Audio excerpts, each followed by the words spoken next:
lu dem dayoo la itam ci njariñ ñeel mboolem mbindeef yëpp. waaye nag tukki bi da cee mën nañ ne da cee raw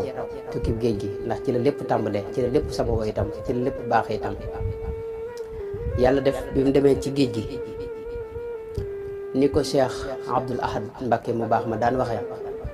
suñu borom day def at mu ne at mi mu njëkk bi mu dem bis bi mu demee rek muy fukki fan ak juróom-ñett ci weeru safar tolloog maanaam weeru septembre ci 1895 ba mu demee nag ba bis ba del si lañ ko teg ci nattu suñu borom day def at mu ne bu ñëwee dañuy ful nattu ya buñ ko tegoon daaw fukk dañ ci yokkaat yeneen fukk muy ñaar fukk, bu déwénee ñu yokkaat ci yeneen fukk muy fanweer, wala bu déwénee ñu yokkaat ci yeneen fanweer muy juróom benn fukk. noonu la suñu borom doon doxaleeg moom